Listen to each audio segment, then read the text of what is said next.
This comes from a Lakota Sioux chief. Well, technically, I guess it's a Lakota Sioux tradition.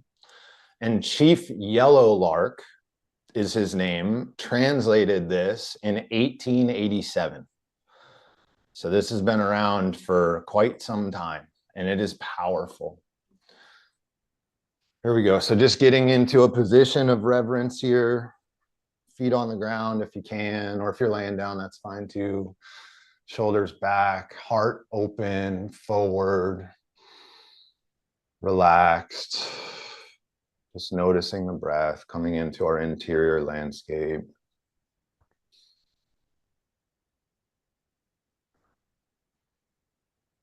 Just bring your awareness down to that one point now, behind your navel, behind that belly button, the umbilical cord, place from which life was given to you.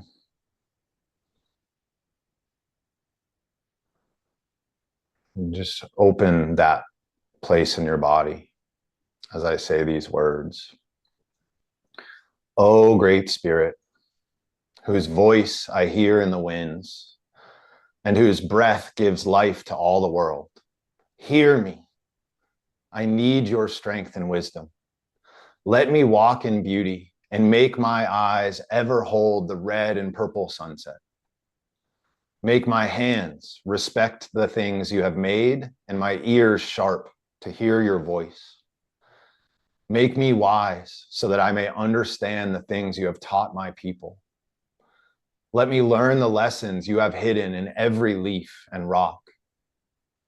Help me remain calm and strong in the face of all that comes towards me.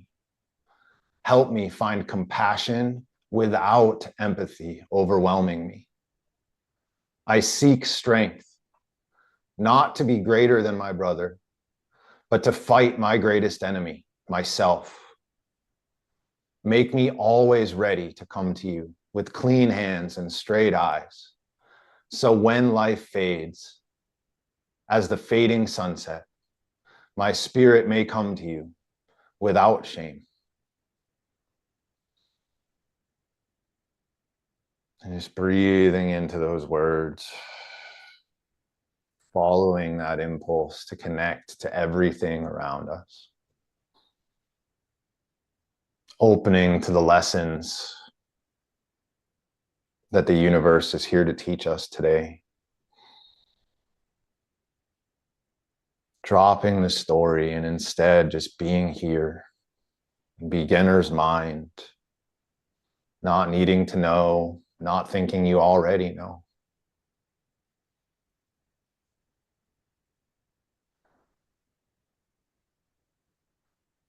Great Spirit, we thank you for your love, your attention, your guidance, your grace. We ask that you help lead this group today. Help those here speak what needs to be spoken and hear what needs to be heard. I ask for your help, your guidance, and your assistance in directing my focus, my attention.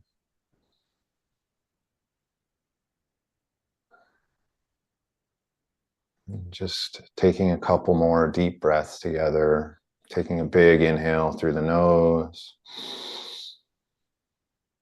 and a big sigh together. One more time, and training our breath, big inhale,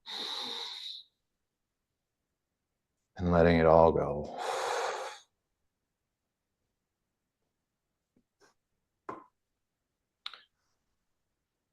So I want to start actually with that prayer and just sharing a couple of things that stuck out for me. And as I do that, I would love, and it's the reason that I posted it in text form so that you can go back to it and look at it here.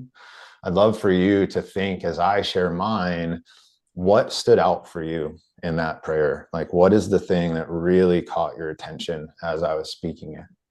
And I just want to share a few for me. So one is the voice was in the wind, right? The voice that he was trying to hear was in the wind. And also said, give me ears to hear your voice. And the reason I think that both of those things are said is that God, the universe, whatever word you like there, whispers. It is so quiet. And that's why it's so important to have these pauses. And not just to have the pauses. The pauses are a start, and they help us to completely change the rhythm that we move through the world in. Goes from, this rapid zone of a river where it's bubbling and being tossed all around all the time. I felt like that for years, to this wide part of the river that is slow and smooth and rolling, still getting everything done. But we've got to be willing to listen. And then next he said, make me wise. Make me wise. Not teach me what to do, but make me wise. And I think that that's really important. These teachings, what you need to do, is alive inside of you. There's nothing that you need to go and take in. And all of these teachings, even outside of you, are already written down. They're in the Bible. They're in the Bhagavad Gita. They're in the Gene Keys. You just have to make a choice to actually listen to what is being said. Not just to hear, not just to take in the words, but to actually listen, which is about digesting them. Listening means changing in some way, shape, or form your world. Truly listening to something shapes the listener in a different way. The lessons in every leaf and rock is another thing that stood out. So again, carving out time for pauses, to get out in nature, to surround yourself with the leaves and with the rocks.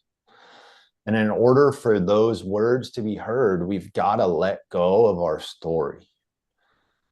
Because if we're just running past and future all the time, we don't get to hear the rocks and the leaves. This one is probably my favorite. Give me compassion without empathy overwhelming me. And I say that it's my favorite because it is the thing that I realized relatively recently, honestly, that shut me down in my life, totally shut down my emotions. It's because I was so sensitive and so compassionate, and I didn't know that. And so I would just constantly get overwhelmed. And eventually I made a decision, I can't do this anymore. And I just threw up a wall. And so if any of you feel that way, please know that you are not alone. And I think a big part of this work, a lot of people teach and talk about empathy and compassion. And those are beautiful energies to embody. So was it yesterday? 2 days ago, I talked to one of the women that I work with deeply, and she is a therapist. And she was sharing with me an issue that she's been having lately, where she is leaving her sessions just feeling so overwhelmed and in so much suffering. And it's coming because she is such a compassionate person. Like, she's just there with them, and she's matching their energy, and she's being empathic, and she's putting herself in their shoes. And yes, that helps people feel seen. And yes, we need to do that sometimes.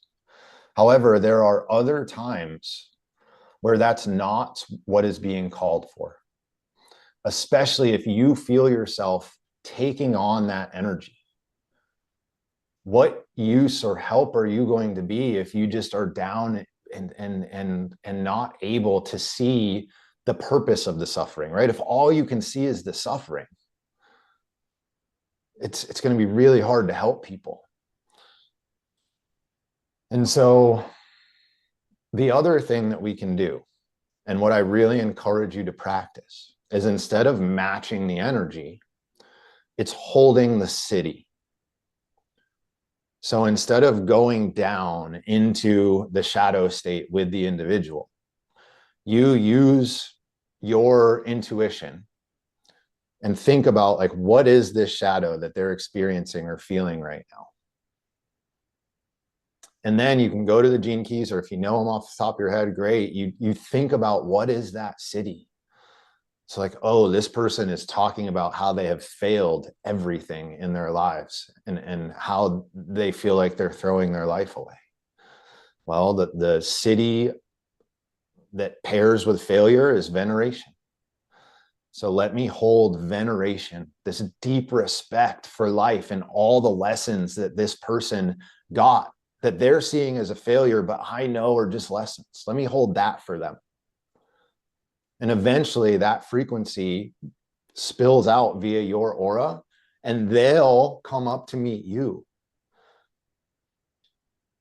Another thing that I think is really important, if you are somebody that is compassionate or empathic or does this work with people, whether you're a coach or a guide or a therapist or whatever, is making sure that you have some sort of ceremony before and after you do this work. Just a quick, doesn't have to be anything big, right? Maybe it's a smudge, maybe it's a prayer, maybe it's a visualization. Like the most common one I do is I close my eyes, and I've actually done this meditation here before. I close my eyes and I just start to feel into my heart space. And then I envision energy coming out through the center of my chest. And then I picture that energy splitting up and down. So half of it goes up, half of it goes down, and it wraps around my head at the top. It wraps underneath my feet at the bottom. It comes around my sides. And so I call it my energy balloon or my energy bubble. I'm stuck in this energy bubble that comes out of my heart. And I tell myself that this energy bubble is a membrane that is semi-permeable, meaning I can allow things in, but I have to choose to allow them in. Otherwise, that boundary is there, keeping out what I don't want in. And so the things that I want to let in and the things that I want to let out are able to move freely, but I have this sense of protection around me. It's super simple, super easy. Or just asking for support from an archangel that you resonate with or an archetype that you resonate with. That's plenty. And then lastly is my greatest enemy, myself. And what that brought up for me is the gene key that we're in right now, the 24th gene key, whose shadow is addiction. And the gift is invention, and the city is silence. And in this gene key, he talks about the energy of addiction, which, of course, we know about the addictive behaviors and patterns that yours truly fell into, drugs or shopping or sex or, all those classic things. But what he talks about in that gene key is actually there's an energy underlying all of those things, regardless of how it expresses for you individually. And that's the energy of addiction. And it keeps us locked in these same patterns and these same loops. And it makes it really difficult to change our behavior. And that's why I think he says, my greatest enemy, myself. So, anyone want to share just one place that stuck out for them in that prayer? And Monica already said the compassion piece. I think she put that before I even started saying it. So thank you for sharing that, Monica. But anybody else want to speak into something that stood out for them in that prayer? I'll share. I think what stood out for me was the line, whose voice I hear in the winds and whose breath give life to all the world. And breathing, and when you think about the taking a breath, I mean, you basically did it in the meditation as well, is all about inspiration, literally to inspire, to take in the breath, but then also to give it back. And I think that's interesting about the word inspiration. When I make the connection to Gene Key 24, which is my, where was the darn thing? My EQ, I believe. Yeah, my EQ, that was what I was playing with this week. was interesting because I read a document that Ra Uru wrote, because I'm continuously working with both Gene Keys and human design. And when I look at my addiction, one of my addictions is all of these thought patterns. So there's a lot of ideas popping up and a lot of questions popping up. And one of the things that Ra wrote was to know what you can know, to know what you can know, but what is not important for you to know, and to know what is unknowable. Mm, And that line really was like, yep, there's a lot of questions I may have where I'm like, and is it mine to know? yeah. So that was one thing. And then when I looked at going now back to the inspire and inspiration, going back to the gift of invention, in that same document, he talked about specifically for the line 24.2, which I have, he mentioned recognition. And he talked about the potential gift of conceptualizing spontaneously. And that to me was invention, because I just love being in calls like this, right? The energy of the group. And then something is said here and something is said there, and you share something, and all of a sudden it's like click, click, click, click. And there's this spontaneous conceptualization, like, hey, there's a new insight there. Yeah. This apparently was there for me to know, which then is the connection back to the poem, the voice I hear in the winds and whose breath gives life to all the world. So there's a Yes. new thing born somehow through the collaboration that happens in this group. Wow, really beautiful, beautifully said also, Jan. And I love that raw quote. If you, is it digital? Can you copy and Yep, paste it I in the can put it. chat? Yeah, I can Yeah, put it. Yeah. please. I absolutely love that. Okay, thank you guys. Thank you for listening and for sharing. I'm going to move now. I just want to, where we're headed today. Let's start there. I want to continue the interactive kind of journey that we were on last time. Because if you remember, I said that we were going to go sphere by sphere through the entire profile. And then I made a joke saying that I learned my lesson and I'm not going to bite off more than we can chew. So we're only going to do the activation sequence. And then hilariously, we only made it through life's work and evolution. So I suppose I didn't learn my lesson. And so we're going to continue today. All I have planned for today, this time, is radiance and purpose. So we're just going to finish up the activation sequence today, and we'll see where that gets us. And then if there's time left, which I think there will be, but I said that last time too, we will open it up for just Q&A questions and kind of rock and roll from there. In fact, I'm going to open it up. I want to have time for that today. It's important to me. Okay. So starting with the radiance.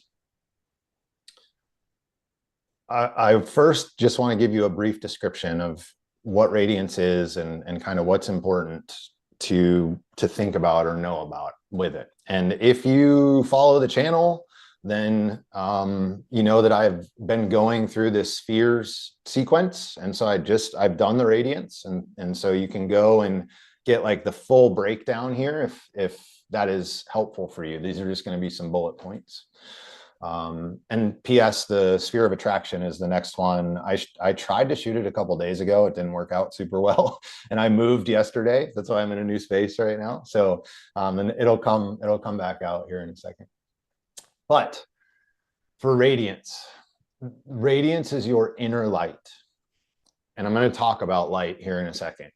But for now, it's your inner light. Also important to know that your radiance is unconscious.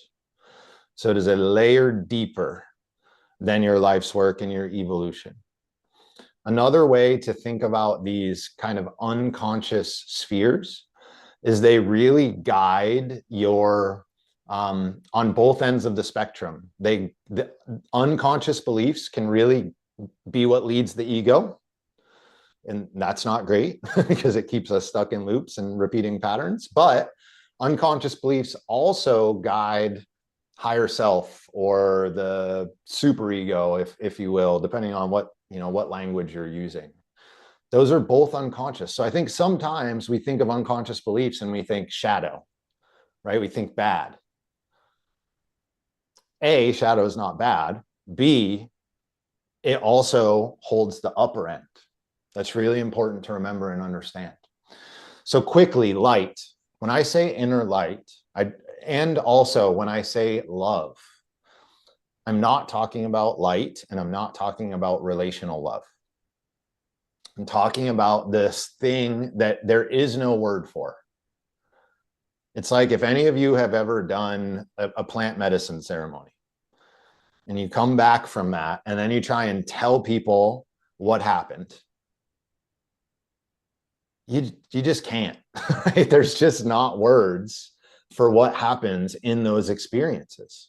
Or if you've ever had, throw the plant medicine aside entirely, if you've ever had a really deep meditation where you have felt connected to God, that is, how do you explain that in words? And so because of that conundrum, poets, mystics over the years have used the terms light and love because it's as close as we can get. But it's still light years away from what we are actually meaning when we say the word light. So when I say your inner light, what I really mean is your inner godliness, your inner spirit, the magic that works through all of the universe, including inside of your physical body. That's the light that we're after. And it gets bound up within our DNA. So just to reinforce a couple of the teachings, remember our DNA holds the collective karma of all of humanity and all of the animals and plants and everything before. The entire history of Gaia is spun up in that double helix that is our DNA, good, bad, and otherwise. And it's our role to start to transmute that karma that's within our DNA. And that DNA contains the wound, contains the sacred wound.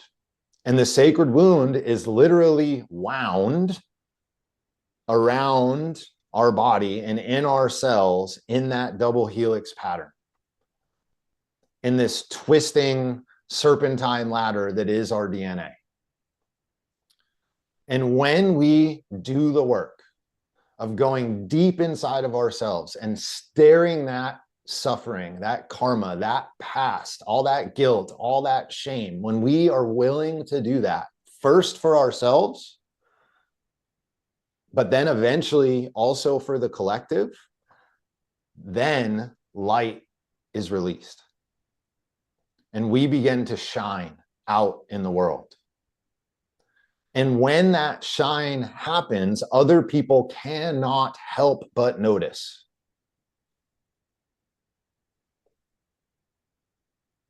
It's something that completely, when you tap into your radiance, you completely shift your attractor field.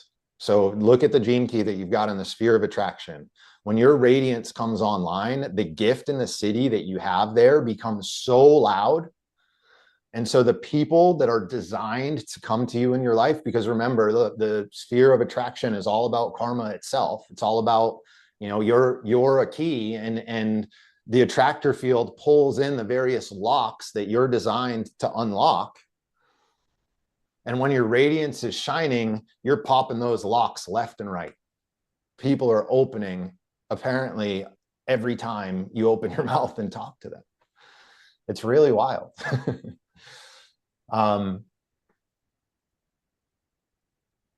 Lastly, last piece of the radiance that I think is important to know before we get into this is it really, really, really has a lot to do with the health of your physical body. So if you're struggling with your physical health at all, your radiance can be a really important sphere to contemplate, to get with. And it's a dead, like, you know, that you're really starting to shift and move things if you feel your breath start to change, start to deepen. You start to feel your belly expand, you start to feel your ribs expand more, your chest lifts, you start to breathe into your back a little bit more, you feel air come all the way down into your pelvis and into your hips. Like, it totally changes. And at the same time, because of the breath changing, the spine also changes. We start to get this more upright posture. And so that's, for me, if you choose to work with your radiance, those are the cues as you're sitting in your contemplation or your meditation time, I really encourage you to spend some time and energy feeling into your breath and feeling into your spine.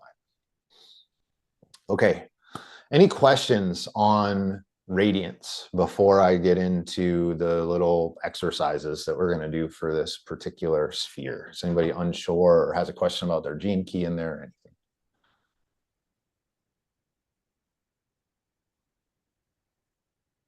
Okay. Okay. So we're going to do a little meditation to kick this one off because I want you to start to feel this inner light. Even better, I want you to see the inner light. We're going to help you to see it. So whatever posture feels good for you for meditation, this is just mine. So I don't require the same veneration that was present for when I read the prayer from the Lakota Sioux chief. So just whatever feels comfortable for you. Ideally, our spine would be upright. So wherever you are, if you can do that, that would be great. But if not, not a huge deal.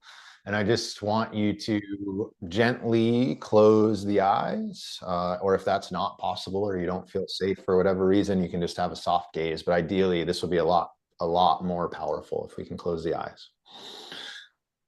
So as we close the eyes here, what I want you to notice is that it's not pure black when we close our eyes. There is this field of almost neon colors for me right now, honestly.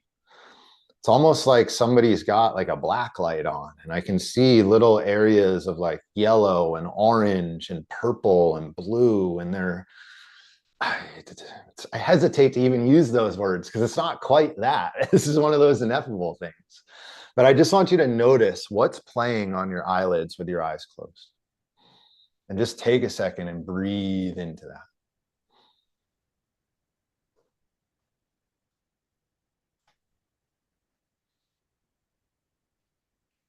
And now, keeping your eyes closed, I want you to begin to imagine a white blue light at your third eye space between your brow beginning to form. It's this incredibly radiant, incredibly bright white mixed with this kind of crystal cobalt blue. And it's resplendent and glowing. And it has this quality and this sense of warmth. I just want you to see that light gathering more and more of the energy that you saw dancing around on those eyelids. We're moving that energy from behind the eyes. We're combining it and bringing it into that third eye center. And now I'm just going to guide us through a couple of breaths. And with each inhale, I want you to envision that light gathering, brightening that white light in our third eye. And with each exhale, I want you to envision that light moving up towards the crown of our head. So here we go. Go ahead and exhale. And then we'll take a big inhale as that light gathers. And then an exhale, we move that energy to the crown.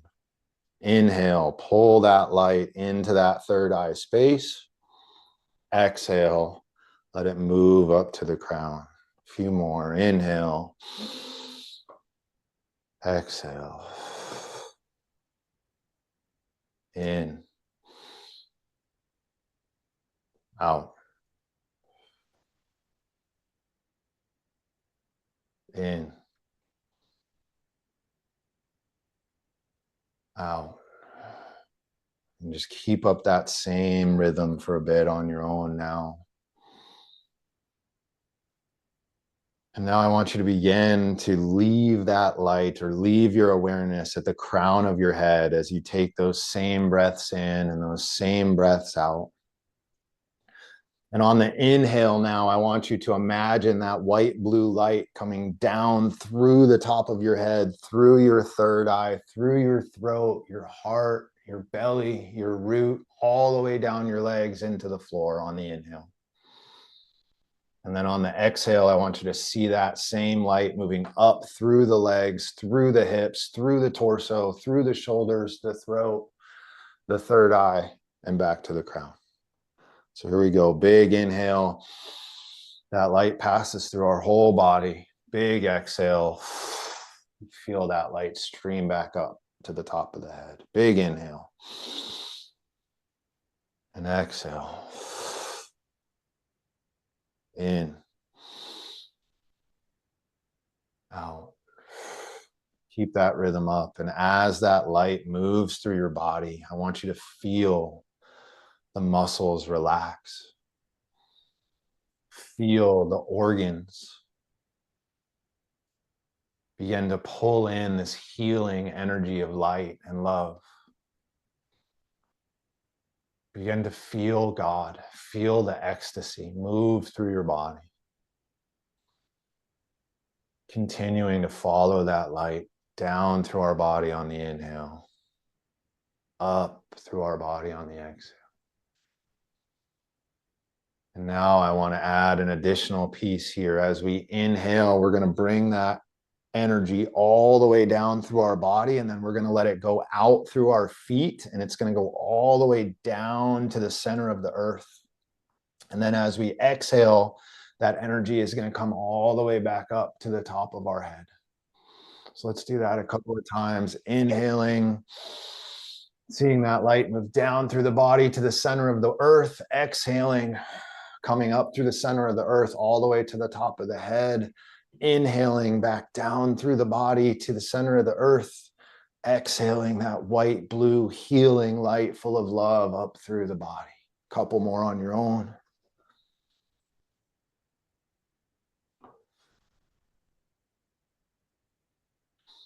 And next time that light now comes up to the top of your head, this time on the inhale, I want you to imagine that light shooting up into the cosmos.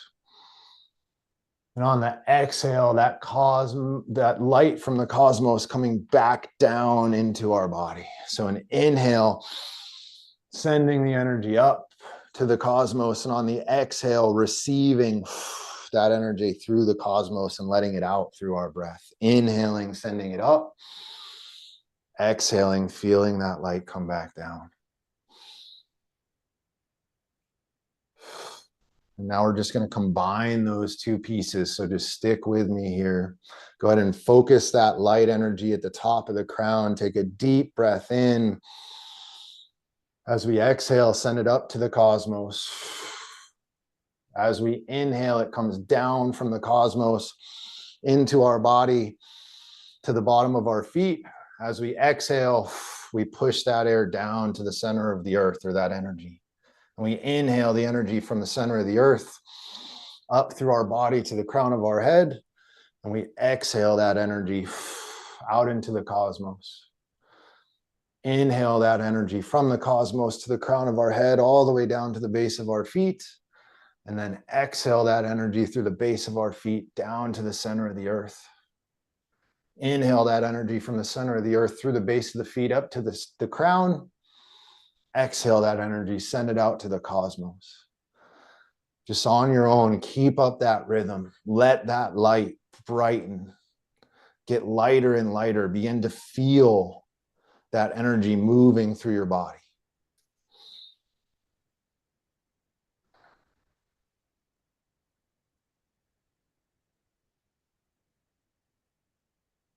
Notice that energy. Notice that light behind the eyes. Notice what's happening inside.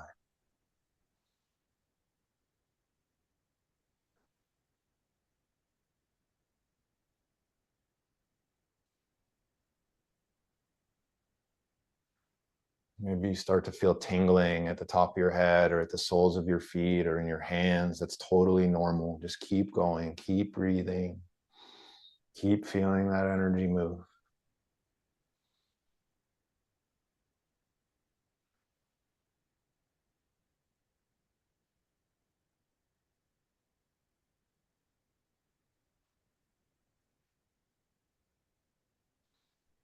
Now I want you to take that energy from the crown of the head And I want you to drop it down into your heart space and hold it there.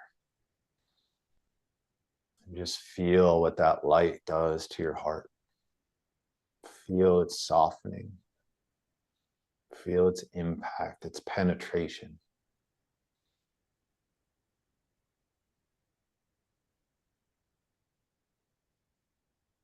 Just notice any shifts to your internal state.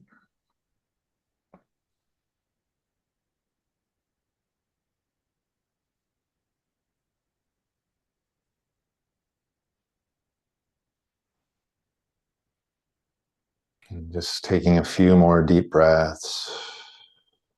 Just beginning to come back into this reality, wiggling fingers and toes.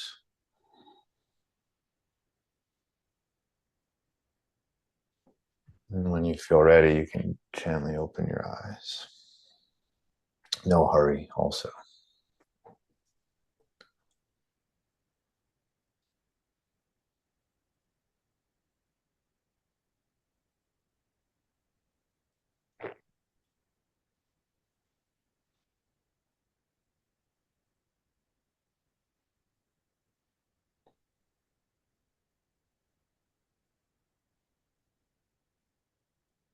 Mm.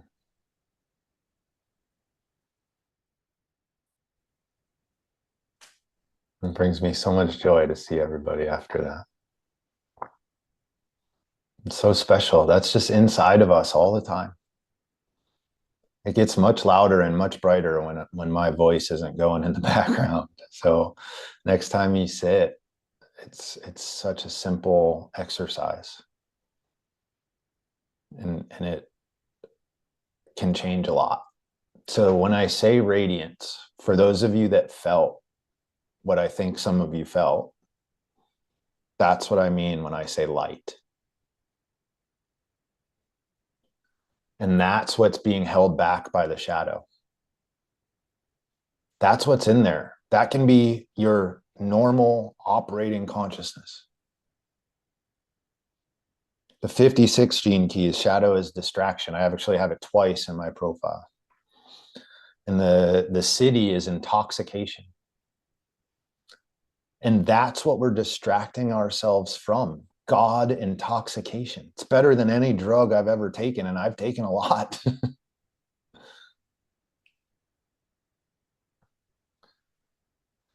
Okay, so next up, does anybody have anything to share from that? I'm going to provide space if anybody's got something that's alive in them right now. I'd like to share. Please, Bailey, yes. So I was snacking on an oatmeal raisin cookie, and I was like, okay, I got to be present for the meditation. And like the breath was more nourishing and more satisfying than this delicious cookie. Yes. It was pretty funny because I was like, oh, I want to eat this. I want to eat this, but I'm going to be present. I'm like, okay, I guess this is here now when I want it. But I love that. yeah.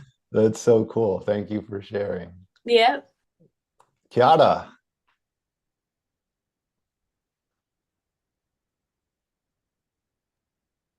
Hi, thank you so much for guiding.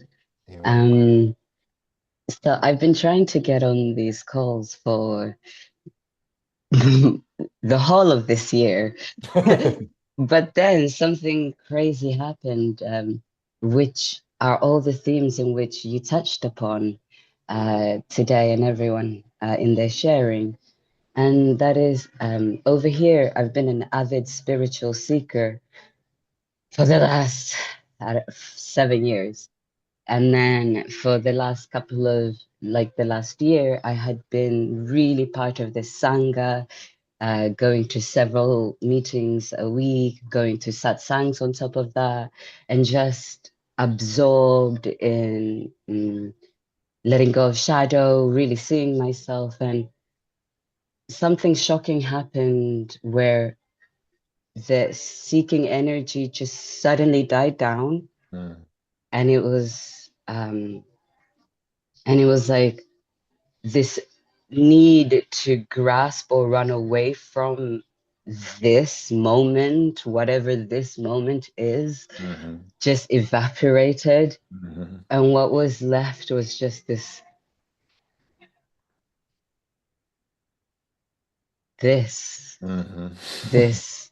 fullness, this emptiness, this wholeness at every moment, even when you're absolutely losing your shit, that fullness is the divine in every moment, whatever is being experienced. And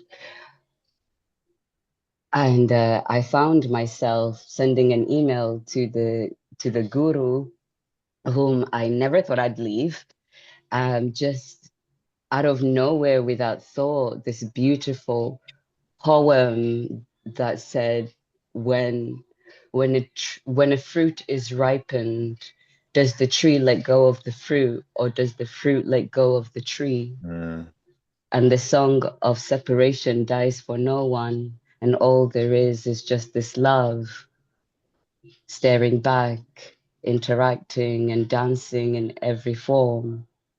So thank you from the bottom of this heart, which is also your heart.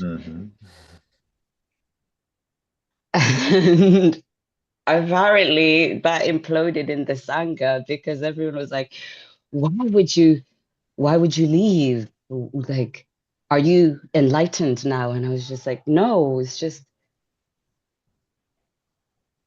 the fullness of life, whatever it is, serving, that's it. And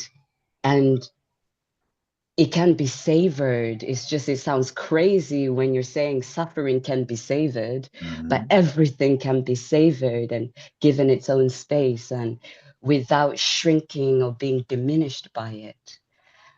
And it was so funny, like all of this just came out of nowhere. And my Sangha buddies just like, you're insane. Why would you leave truth? Why would you leave truth? And the only answer I had back was, well, truth is always staring back at us. If we have the eyes or ears or heart to see it. And then I just as you were beginning the call, I just started to look when you said we're looking at radiance, and I haven't looked at my radiance key in years, actually. And it's like, as soon as I let go of this seeking and the Sangha, suddenly I could make your calls. Do you know how hard I've been trying to make your calls forever? Like, I'd either miss it or it was the wrong day. It was just, even notifications. I had several notifications, and I just thought, wow, like one energy gone, and now there's like this space to play, because it's not so serious, even when it is serious. And the radiance is just emanating regardless of what the moment is. And I just wanted to share that the darkness is so beautiful, because it's the shadow, like in the shadow, where everything that is ready to break us down, it is there to break us down, because the us that we really believe we are is just an old skin. And I'm really glad to be here. I'm so glad you're here. That was so beautiful. Thank you, thank you, thank you. That is radiance. I mean, that's the living, breathing embodiment of radiance. Like, there's nothing else to say. Just take in Kiara in that moment. Just take a pause for a second and just let that energy in.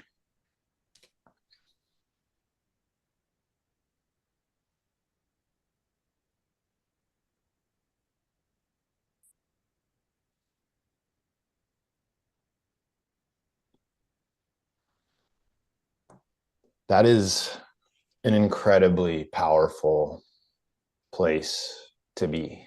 And you and I are in similar places at the moment. and it's so freeing. At least it was for me. When you get to this place of desperation of I've got to figure it out, I've got to end the suffering, I've got to XYZ, to have that just leave is one of the most incredible things that happened in my entire life. And it has changed everything for me. And one thing that I just want to bring in here is that you can't force it. So if you are somewhere in this path and you're still in the part of the path that is the seeking part of the path, I want you to know that that's okay. And that's the right part of the path for you right now. It's part of the path. You can't just choose, I'm going to stop seeking, because you'll always have this thing in the background that is stopping you from being present. You got to work your way there. Work's not the right word, but it's in process. Can I just add to what you just said? Please.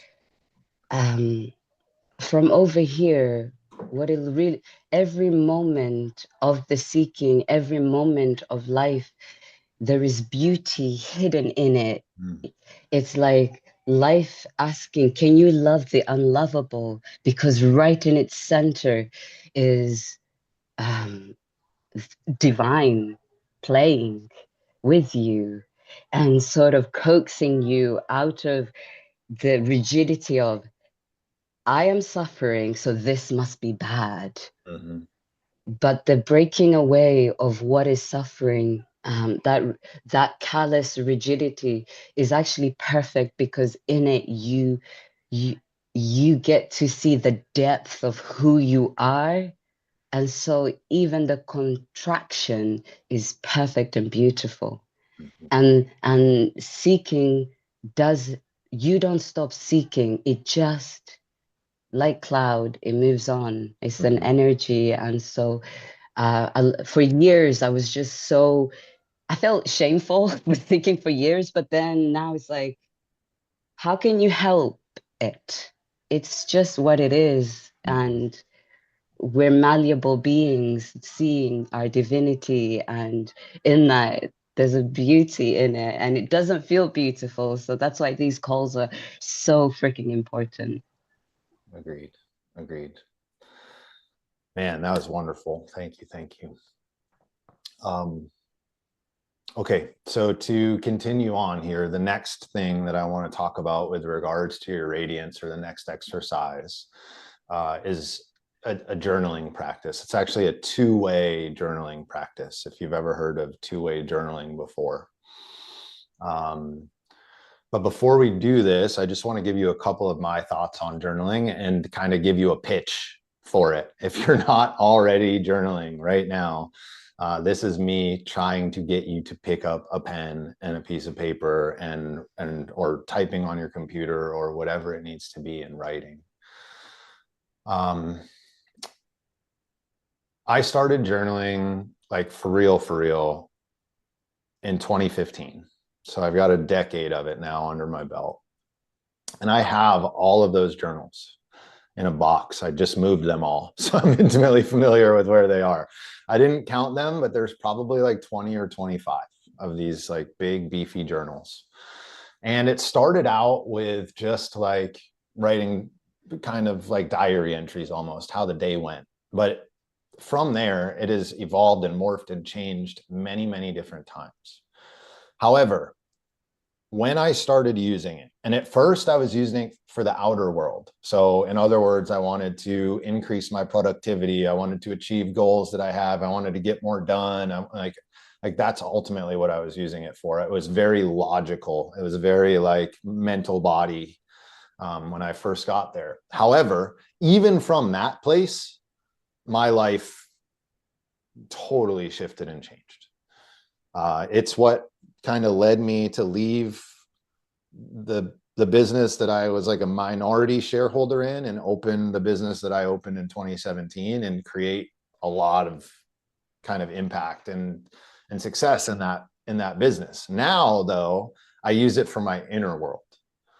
And it is incredibly powerful to use for your inner world. So I want to give you a couple different things that you can do that might be helpful. Number one is called morning pages. So this one is one that you've probably seen lots of places. Lots of people talk about it. It's Julia Cameron, I think is correct, is the name of the author. Yeah, Dion says yeah. So Julia Cameron, she has a book called The Artist's Way, which you've never read. The Artist's Way, you should. It's very, very good. There's another book or another part of it called Artist Dates that I really recommend for people that are a little bit more creative. So give a Google to an artist date, because it's not what it sounds like necessarily.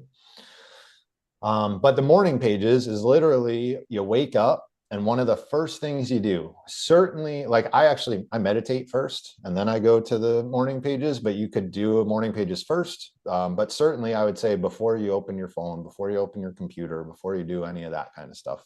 And it's just stream of consciousness journaling for 20 minutes. So we set a timer for 20 minutes. And you just write. Don't stop, don't filter, don't care. Doesn't even need to look like English or whatever language you're writing in. Like it can be complete gobbledygook. Just don't stop. And most of it will be trash. But every day, I'm telling you, there is like a nugget or two in there that will change your life. And you start to accumulate enough of those nuggets. And, you know, Richard talks about pause, pivot, merge. All those little nuggets start to add up to a pivot, and then we get a bunch of those pivots and they start to add to a merge. In other words, our worldview completely changes after a certain amount of time. I think, and this is the case with a lot of creativity. It's actually, I have the video done talking about the cohort that I have starting in the middle of June. So those of you waiting on it, it's coming to you today or tomorrow. But part of what we're doing there is like a creativity piece. And man, I just totally lost my train of thought. Where was I going with that? Creativity, journaling. Oh, so I think a lot of people, when they go into a creative endeavor, think that like, if what comes out isn't good, then the time that they spent was not useful time. And it's actually the exact opposite. The way that art works is just like how play works, meaning you just like try stuff and you do stuff and most of it doesn't go anywhere and the game changes.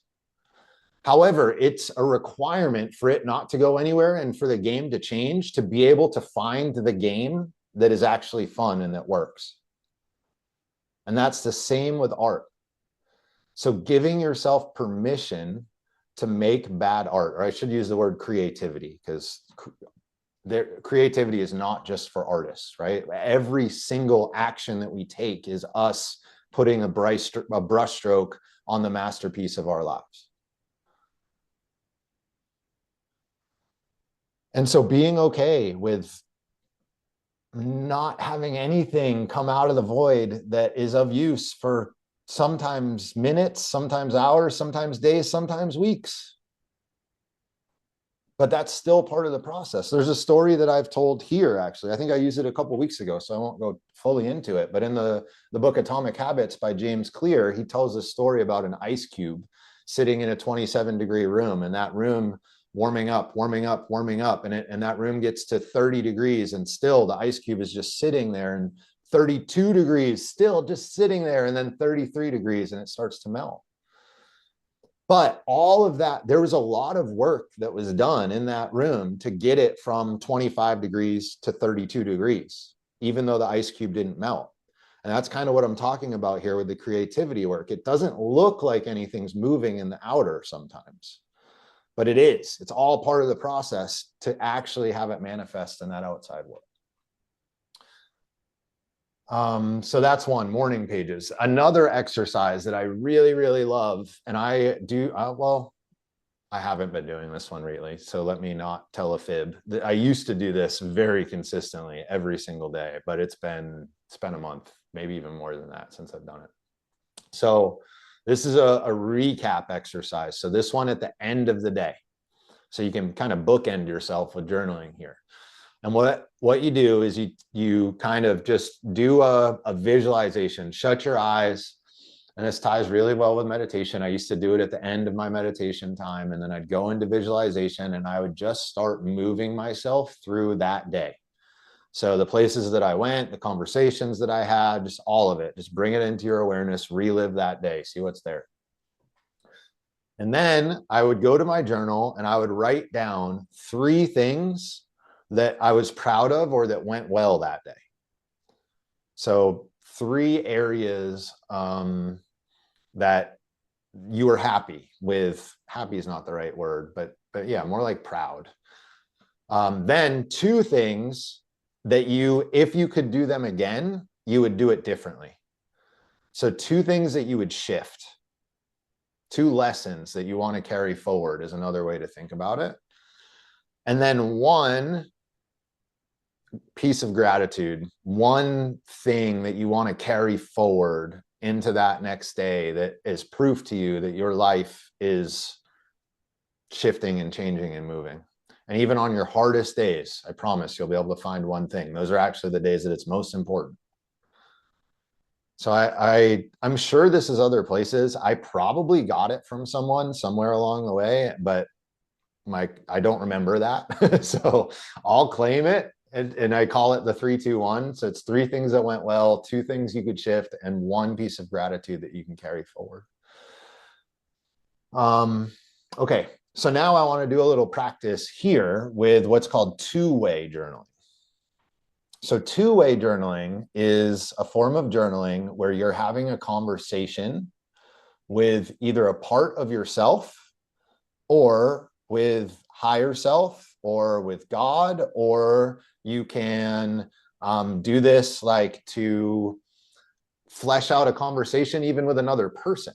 So you could also kind of journal, you know, if I needed to have a tough conversation with Jan, I could just kind of journal this out and see what comes up as I'm doing it. So the way that it works is you're going to write your name on a piece of paper. So you're going to need paper and pen for this, or you can do this on your computer. You're going to write your name like all the way over to the left on one of the lines, and then you'll write a colon. And don't write this down. Well, you could write your name if you wanted to, but don't write anything else other than that. I just want you to get a feel for what we're going to do here. And then what I want you to write down after that colon is going to be a question that you have for your higher self, for the divine, or for a part of yourself. That would be fine too. And you're going to write that question. And then the next thing you're going to do is you're going to write the name, whether if you have a name for God, if you're talking to the universe, if you have a name for God or the universe, you can write their name. Sometimes I use Gus, which is great universal spirit. Somebody else gave me one that was Lola, which is love, and I forget what the LA is, so that's not that helpful. But name the spirit. Or if it's a part of self, I also have names. If you've ever done any internal family systems work or parts-based work, I have names for lots of different parts of myself. So if that's you, you can also use that name for a part of self. If you don't know what I'm talking about with parts of self, I'm not going to get into that right now. You have to save that for another time. So then you're going to write its name, either the part or the universe, and you're going to write the response. And then you're going to write your name, colon, and you're going to respond to that response. And then you're going to write God's name, and you're going to, so in other words, we're just having a conversation. No filters. I just want you to let it go, let it fly. Some of you might be like, this is silly. I'm just writing to myself. I don't understand, yada, yada, yada. Sometimes it takes days to get past that, sometimes weeks. Some of you, it will just snap instantly and you're like, holy shit, it's not me moving my hand right now. Regardless of which of those camps you fall into, it doesn't really matter. Let's give it a go.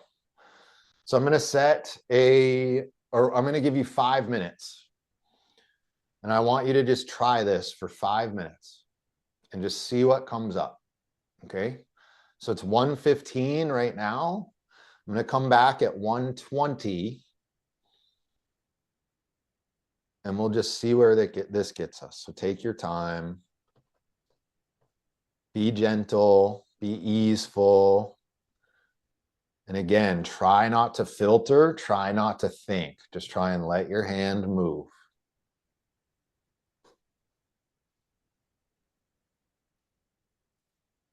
And you can ask any question you want.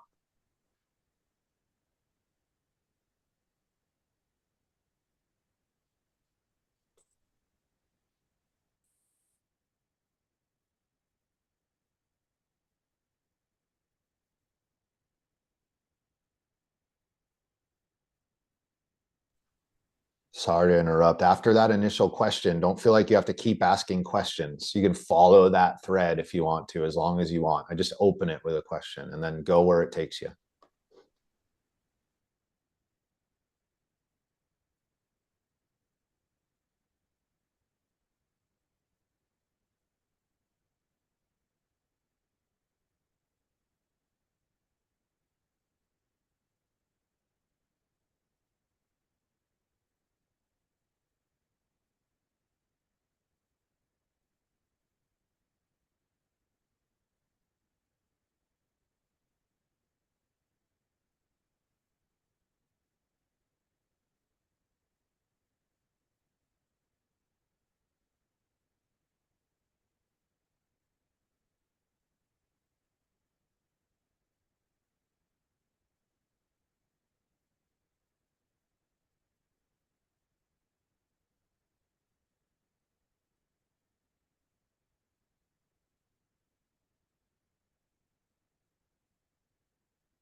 Just about one more minute.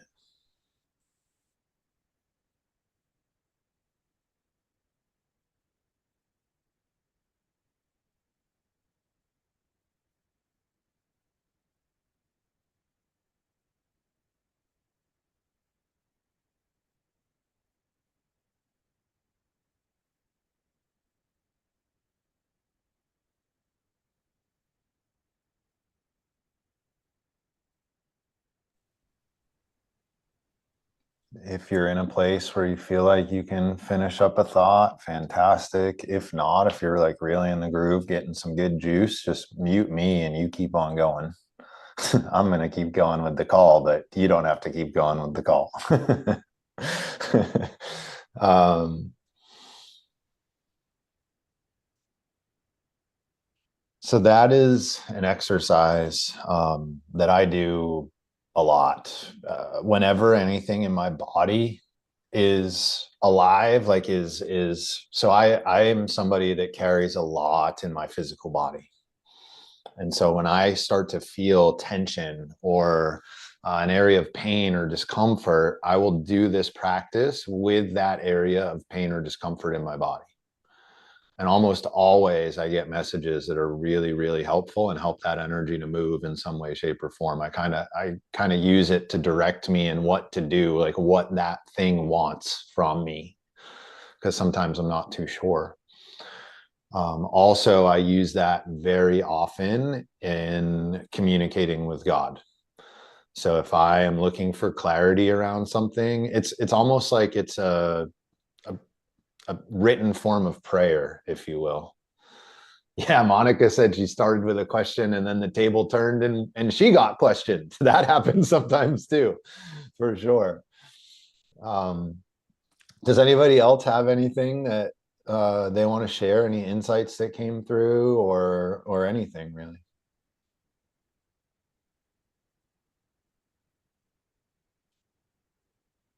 Did anybody feel like they had the experience of it wasn't them writing?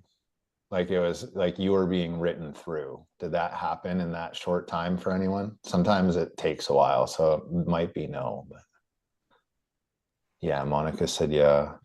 Lee said communicating with an AI bot. Yeah, it does feel like writing with an AI bot. I agree. Jan, yeah. Yeah, just Sonia, yeah. it- Oh, go ahead. oh, go ahead, Sonia. Go ahead. So I asked Gaia what Gaia loved about me.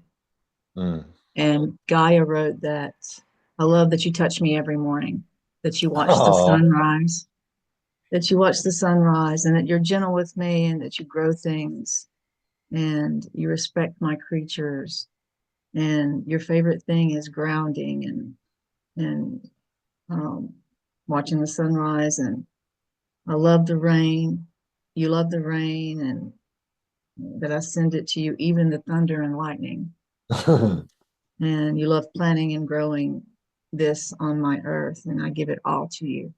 Oh, man. So beautiful. That's, yeah, you just get these like reassuring, kind messages oftentimes. Go ahead, Jan. Yeah, I just wanted to say it didn't happen right now, but it happens a lot in the mornings when I write. I mean, morning pages is one of them. I've done a lot of the Julia Cameron work. But what was interesting, what came to me this week, especially with the Gene Key 24, with the addiction, invention, and silence, and then going back to what I said before about Ra'u Rahu when he was talking about this spontaneous conceptualization, the whole discussion there was that people often think that it's their idea, right? But when I sit there in the morning and I start writing, then I write, and it's not me. For sure, it is not me. I'm just writing for 20 minutes, and it's just like there's all of these thoughts coming, and I share it often with my family where I said, I mean, I just wrote 4 pages. I mean, literally last night or the night before, I think it was, I woke up at 4 a.m. like, oh yeah, asking for help. That's an interesting topic. I was listening to one of the Gene Keys on my headset, and I was like, all right. And I just went downstairs and I wrote 4 pages, but that for sure wasn't me. I wasn't sitting there like thinking like, what am I going to write? It just, I mean, pen to paper, and it just arrived. Yeah. Yeah. Yeah. And honestly, the more you look into people that have done incredible things on this planet, almost every single one of them will tell you that it wasn't them, that there was something playing through them, from Einstein to Tesla to Jimi Hendrix. They all say the same thing, which is like, I just got out of the way. There's something there. Like there's something there that like specifically for me is a part of what I'm here to do. And that experience, like the big thing hasn't come through for me yet, but I do think at some point there's going to be a big thing coming. I don't know why. I just have this like sense inside of me that that's the case. And in fact, my pearl is the 41st gene key. And so pearl, for those of you that don't know, is something that dawns. It's like the gift from the gods after we get the balance of our lives right, if you will. And so the 41st gene key is fantasy, anticipation, emanation. And it's all about our ability as humans to connect to, if you're familiar with Rupert Sheldrake, he's got a pretty big body of work around what are called morphogenetic fields, which basically is the idea that there is information floating around in the ether that we can align ourselves to. And this actually pairs really well with the gene keys and the mental and astral bodies, right? The way that the mental body works is you've got a mental body that is able, like an antenna, able to pick up on all of these thought forms that are floating around. And it's your frequency that determines or dictates which of those thought forms you actually pull into you. And so if that's the case, which I believe it to be, well, then it makes total sense that there are these fields out there and information can get sucked into us when it's the right time for it to happen. There's even examples of this.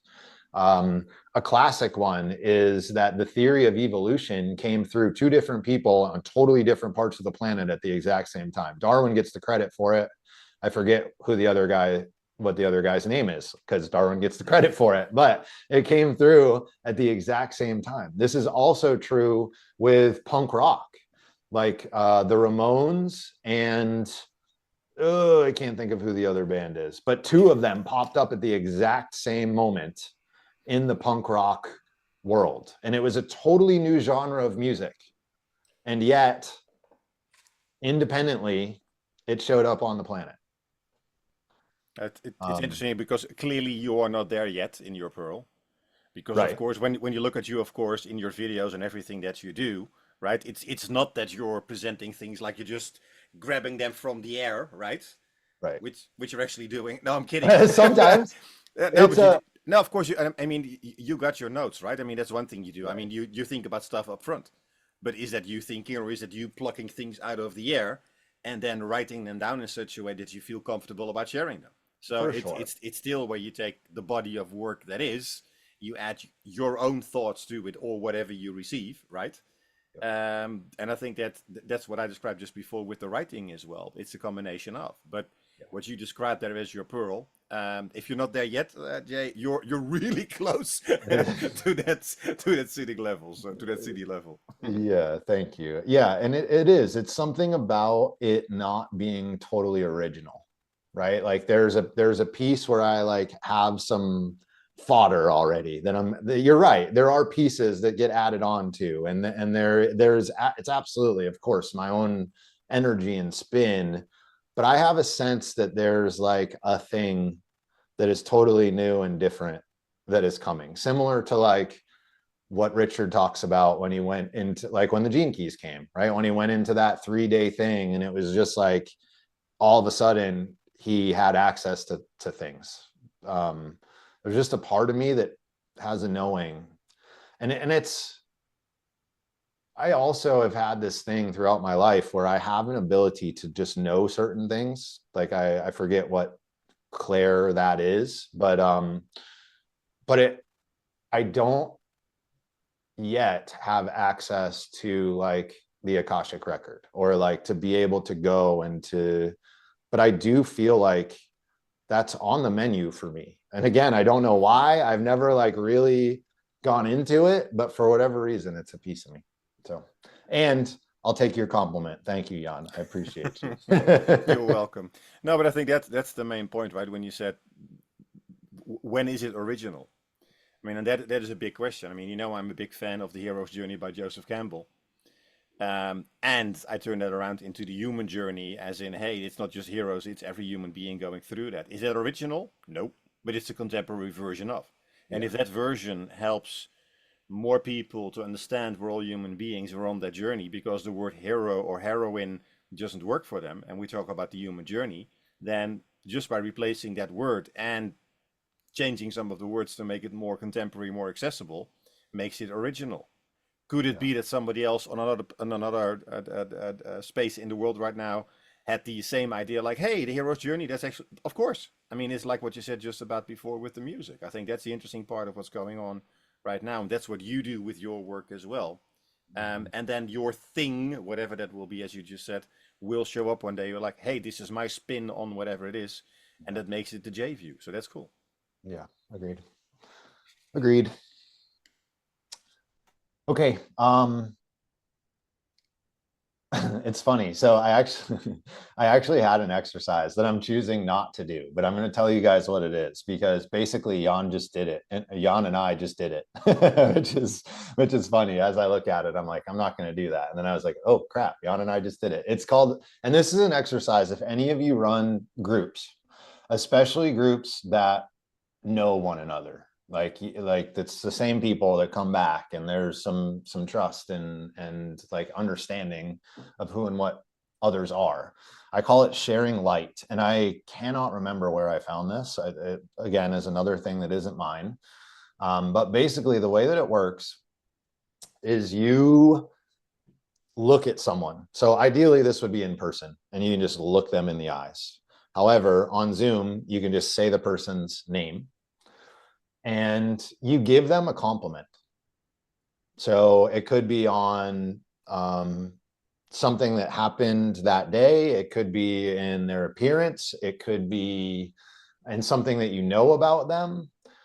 But it's just saying like, Jan, I love the work that you do, that the ability that you have to kind of create these big images and simplifications of like really big thoughts and ideas, right? Like that kind of thing.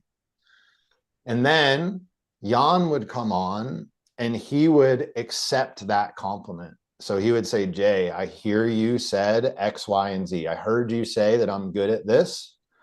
And I just want to say thank you for that. And just like really feeling, if you're the person that got the compliment, really letting it in and like really feeling it. And then that person who just got complimented goes and chooses the next person. And so you offer a compliment to that person and then they receive it, they feel it, and you just go around the circle in that way. And it was my kind of way where we could all feel each other's radiance. But for whatever reason, I'm not feeling called to do it right this second. So instead, I just describe it to you. Okay, any questions on radiance? Your radiance in general, journaling, anything that we have talked about, because we're at kind of a weird spot where it's 1:33. So I'm being mindful of time. And so I want to have, how about this also, just wide open questions. Now is your Q&A time. Yeah, please. Yeah, I just wanted to add my 2 bits to the last journaling exercise, the question. Sure. Which I would say is to my higher self. Okay. My human asking a question to my higher self, my divinity.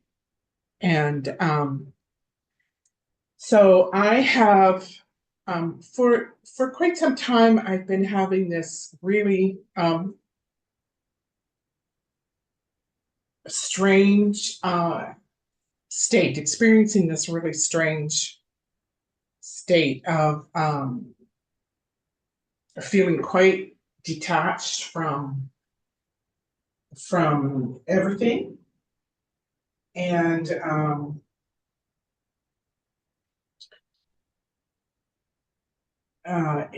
it's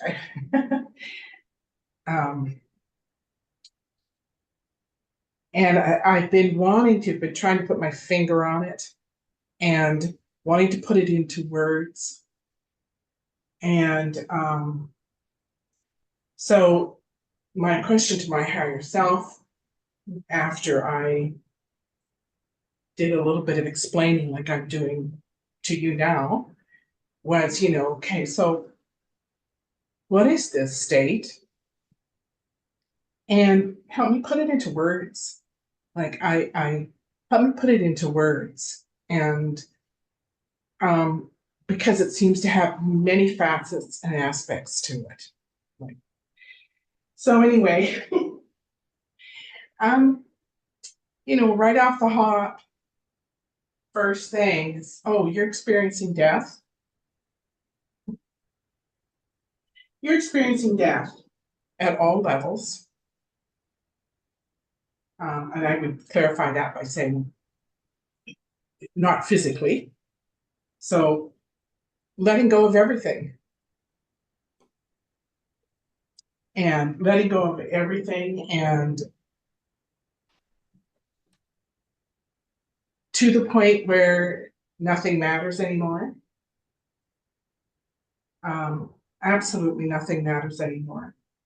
And then I got a compliment. Your practice of allowing, of simply allowing and being, is the place to stay. And so I didn't have a chance to write everything down, but I know that what I'm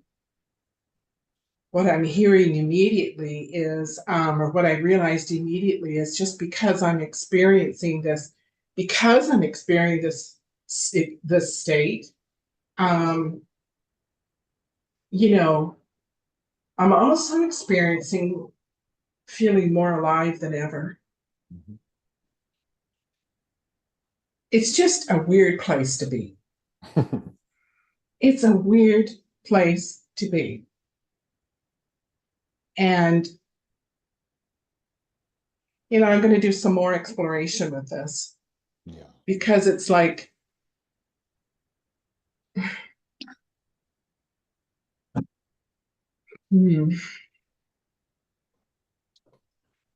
I know I'm well grounded. I've worked on that for quite a while. But it's like having just one foot in this world and one foot everywhere else. Yeah, just keep that conversation going, Yeah, well, I'll keep it going. Yeah. But I've had, I just, throughout my life, I have been so passionate and enthusiastic and driven about all kinds of things that I have pursued. And, none of it matters. Yeah. I never thought I would see the day where none of it matters anymore. Something matters though, Carmen Ray, because you get stuck on this. No, well, what matters? This is the next thing. Okay. What matters is that I make sure that I keep my heart open. Mm-hmm. Yeah, that is the only thing that matters. And it's the only thing that matters. Yeah, for sure. So, I'm talking in pretty extreme language here, Yeah. but I'm here to challenge you, right? I'm here to question you. I'm here to help you think, or not help you think, but make you think. And to say that nothing matters and then to hyper focus in on this thing that you can't stop thinking about and that you're trying to figure out. Like, I don't know if you can see the paradox in that, but it's loud. yeah, it is loud. I know. So there's more to go here, which is why I encourage you to continue to do that. Well, practice. yeah, there's more to go, and I've been aware of that for a long time. I've been aware of it for a long time. So I don't know. I don't know what the hell it is, but it's,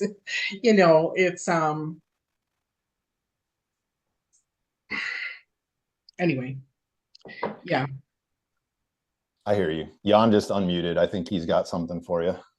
Well, I was just thinking about how to say this, and this is more the energy that I right now feel, I guess, than I the can't words. hear. You can't hear me? I could. Okay. Can you hear me, Carmen Ray? That's better. Okay. Better.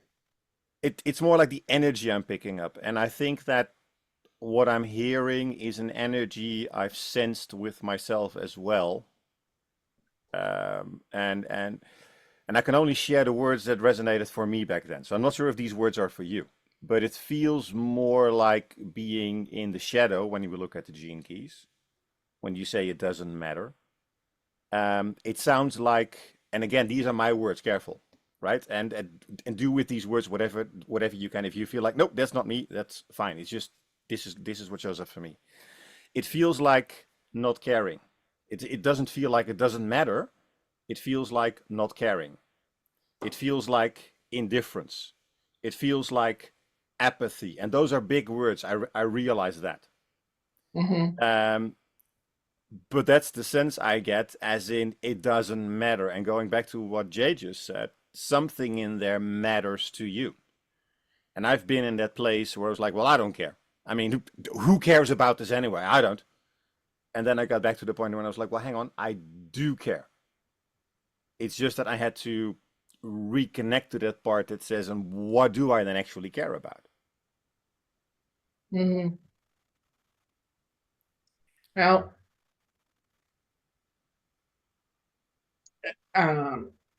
yeah, I wouldn't say I don't care.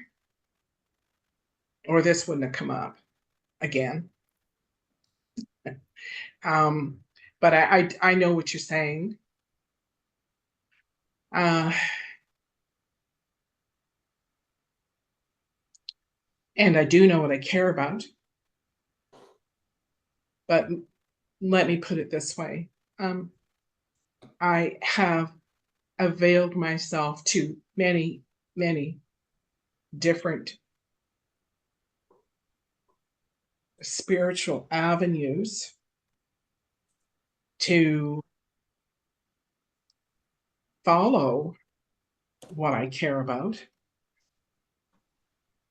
to follow what I care about. And, you know, maybe I haven't recognized it, I'm not sure, but it seems like it just has come to nothing. And, you know, I'm talking a long time of a lot of stuff, to the point where I thought, oh, to hell with it. I'm done with spiritual programs. I'm done with every guru having their opinion of, you know, how I live my life and blah, blah, blah, when all I want to do is find my way. And I think that's interesting what you now just said, because that's the difference between where you started this conversation and Pardon? where you are.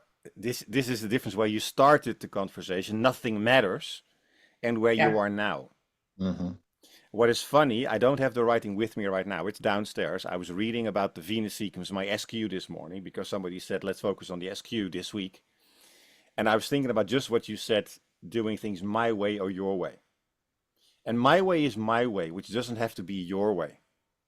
And Yeah, your that's way right. is your way, which doesn't have to be my way. Yet we can learn from each other. And I think what you just expressed is where you basically say all of these people outside, all of these outer authorities, thanks, Yeah. but no thanks. I'll connect to my inner authority. Yes. Yeah. Which I did a long time ago. Yep. I And did that's it. And that's it. a And I long think, time ago. And so I'm hearing,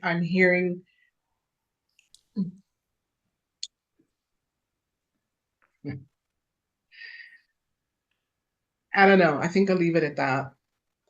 let's go. I don't, it's too much. I'm gonna offer this not just to you, Carmen Ray, so feel free to tune me out, ignore me. Okay. For everyone, there's a teacher or a means out there called Advaita Vedanta. I posted it in the chat. I posted just the link to the Wikipedia about them. That you can kind of squirrel yourself away from there if you have any interest. The reason that I posted this is that this is somebody that actually, or this school is a group that Richard, to put it in a modern parlance, throws some shade at often. He is not, he's got some issues with this school. And the core teaching here essentially is that nothing matters. Mm-hmm. And the reason that he has an issue with the core of this teaching is that you cannot, it's such an easy, like kind of what Chiara and I were talking about earlier, it gives seekers an out. It's like, oh, I don't have to care about it anymore. Nothing matters. I can just let it go. But the thing is, and it is true, right? And what Carmen Ray is saying is true. None of this matters. It's all a mental projection. Absolutely. However, you got to get there. Like, it's so easy to misinterpret that teaching, I guess, is what I'm trying to say. I agree. And I think I bounced back and forth and back and forth and back and forth, because it's a very slippery, trying to find that balance is quite tricky. Agree. So it's like, Yeah. So I want you guys, everyone here that wants to look into that or check that out, like Carmen Ray just said, use your inner authority and decide, like, is that a view in which I identify with and see the world, or is it not? Chiara, let's go over to you, my dear. This is so serendipitous, Carmen Ray. I just want to affirm you to say that the questions, the side eyes that you're giving the gurus, it's so right on. Because actually the teachers only, you know, that quote that I don't know who said, uh, people only know you as deeply as they know themselves. That includes the teachers, but we forget that because they are Exactly. elevated on some sort of podium. And what really came crashing down, and also for years, non-dualism, which is Advaita Vedanta, that was where basically everything fell out for me, because this crystallization just came to being that, oh my goodness, this teacher and many teachers, they are teaching, which is true, whatever teacher, they are teaching from what they know. And perhaps there comes a point where your soul wants to go much farther and is unsatisfied with what the teachers say they know, because they are still holding on to a positionality of knowing when actually everything is so unknowable and mysterious. What we really know is so little compared to the beauty and magnificence of the unknowable. So I just want to nourish that void that you're in. It's perfect, because what's falling away is the disillusionment that the teachers know anything. There is no sovereignty in divinity, in terms of like authority in that way, because everything has sovereignty, everything has divinity. And teachers, gurus, especially the more spiritualized an ego seems, the more sophisticated and like, I really know where I'm going. And the beauty of the gene keys is we have somewhere we're being pointed to. But even that, Richard always says, it's just a pointing. After that, you got to go deeper, because what we're talking about, mysterious, tremendous, fascinado, the terrifying, awesome, inspiring beauty, we're just putting words in, but we can never really say what exactly it is. And that's why there's so much art and poetry. Um, we're just forever trying to put words to this beauty that's so mysterious and staring back at us and everything. So I just want to nourish the void that you're in, because something is collapsing internally and a clearer vision is coming through, even though it seems muddy. But authority and sovereignty is right there in you. It feels lost, Yes. but you are really not lost. It's perfect. Thank you. Thank you very much. You spoke well for part of what I'm experiencing, that's for sure. And it as far as teachers and gurus, no offense, Jay. I'm neither. Sounds good. I mean, you know, I've done groups and I've done counseling and blah blah blah. And no, I'm simply not going there anymore.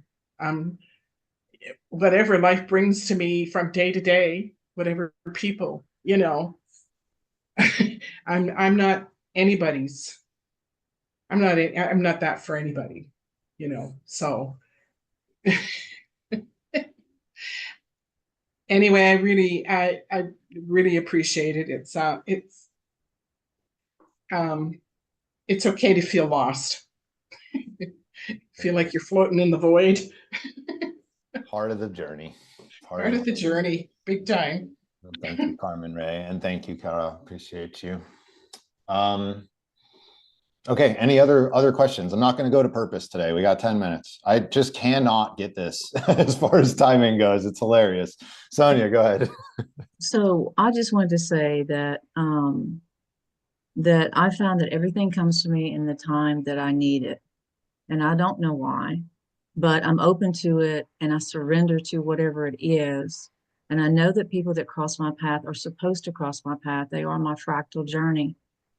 But and I don't know your, you know, your story or anything, but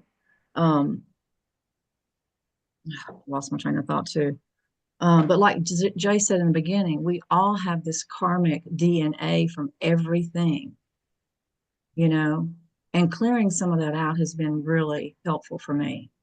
My life's work is 47.5, so I have the art of the royal art of, you know, alchemy.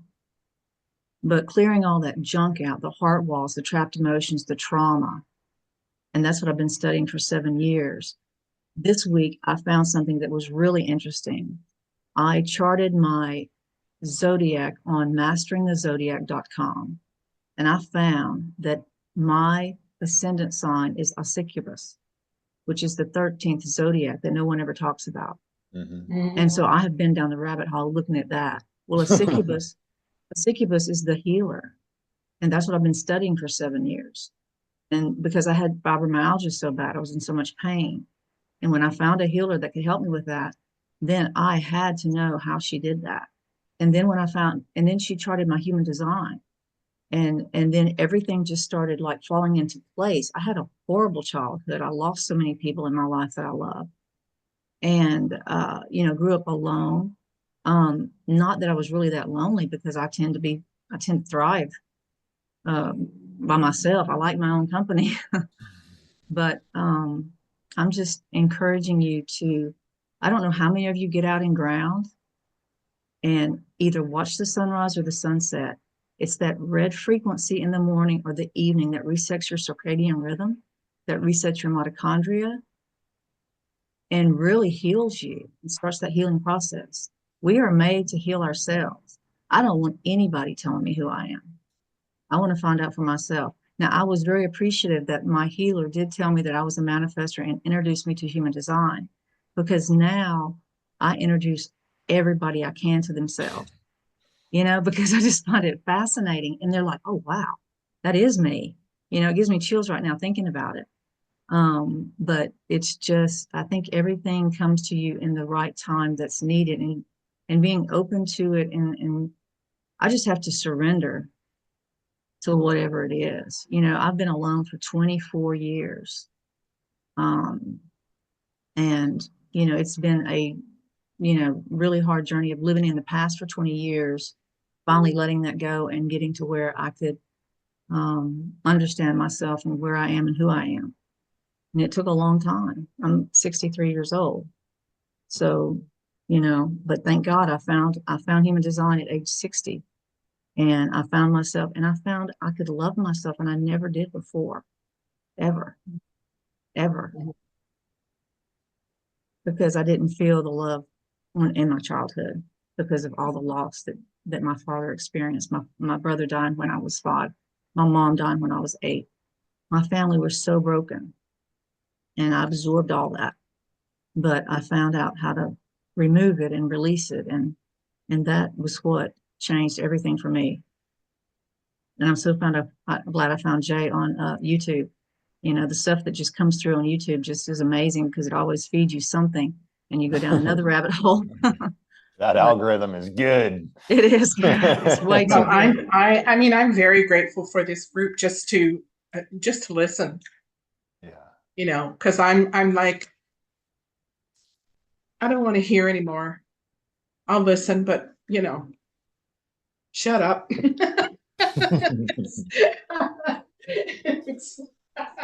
It's a fun That's pretty bad, isn't it?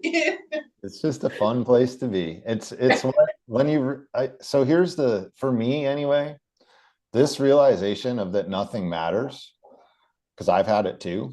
Where it brought me is to a place that allows me to essentially like play in the world and just like fuck off and not really care about the outcomes and what happens, and like, you know, none of it is that real. That doesn't mean that the suffering's not real, and there's a lot going on the planet, and there is a lot that we are here to do and change and shift, etc. And there's another part that is equally true, that is, none of this matters, and we can all just enjoy and play. And one thing Sonia just said about like just trusting whatever comes, whatever shows up that day, and just flowing with it. Like, well, that's yeah. for me, the hardest place for that trust to happen and to do that is my bank account, right? To trust completely and totally that I don't even need to think about money. It's just, it shows up when I need it. And that has been my experience for the past year since I've let go. And I still have a lot of fear around it, but it's the truth. Like, the truth is, it shows up. Like you guys know, I got that gift like a month or so ago, that like, without that, I don't know what I'd be doing right now. I mean, I'd have been underwater for the past month, but the gift came. And it is exactly the thing that I needed to be able to take the time that I needed to look at all the people that I worked with, the kind of first go around, and to be able to mine the insights and to like create the thing that I'm bringing forth. Like, I needed the past month to go within, and that gift gave it to me. And now here we are, and I feel really good about the next thing that's coming, and like the next step. The timing couldn't have been any more perfect. My entire move was like this too. Like, I'm not kidding. I don't know, for those of you that have moved, I'm sure, well, obviously everybody's moved at some point. I had the exact right number of boxes, like not one too many or one less, like the exact right number for the stuff in my house. Like, what are the chances of that? I don't know, but it was perfect. Okay, so I'll just close with, as I just hinted at, and as I said earlier, the next kind of crew, if you are somebody that resonates deeply with what I do, and please know that you don't need me. like I said, I'm not a teacher, I am not a guru. You have all of this knowledge and all of this wisdom inside of you. I try and say that as much as I humanly can. And sometimes people want support and want connection and want somebody that they resonate with to go through the process with. And so if that is you, in about 6 weeks, give or take, we're going to start an 18-week journey of digging in. And I combined 4 things. So we're going to do the Venus work and the gene keys. And the point, or the reason that we're doing the Venus work, is so that you are able to deal with the things that are going to stop you from bringing your genius out into the world. In other words, our fear of being seen, our triggers from our wounds from when we're younger. Like, if we don't do that work, when we bring our creativity out to the world, you're going to constantly be bumping into people and kind of stepping on these landmines, and you're going to eventually sabotage yourself. So we start with the Gene Keys heart work. And then also a part of it is Hermetic philosophy.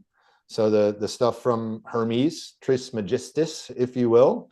Then we've got Jungian psychology. So a good bit of like limiting belief work and a bunch of the Jung stuff. And then lastly is the field of neuroscience. And I've got, my partner happens to be a PhD level neuroscientist. And so she's doing that piece of it, largely taking a look at our kind of nervous system tone and how to deal with those things. So if that is of interest to you, I've got a video that I can send to you. And if you want to see that video, just let me know. I'll send the recording out. When you get the recording of this call, just let me know, and then I'll send you that video. It's like 26 or 27. There's Sonia wants the video already. Perfect. It's like 26 or 27 minutes long, this video that I made, and it's 2 parts. It's one part, I use it as dual purpose, because I never want to just have a thing that I'm trying to sell you. I wish we didn't have to function with money, but it is part of the deal. So part of this video, I basically say, if you want to do this on your own, here's how to do it. And also, if you want to do it with me, here's how we're going to do it. So it kind of serves dual purpose. And then you can pick your path, whether you want to do it with me or without. Awesome. Thank you guys for being here. Thank you for listening to me, spending some time with me. It was a pleasure. I'm very grateful for all of you. Enjoy the day. Much love.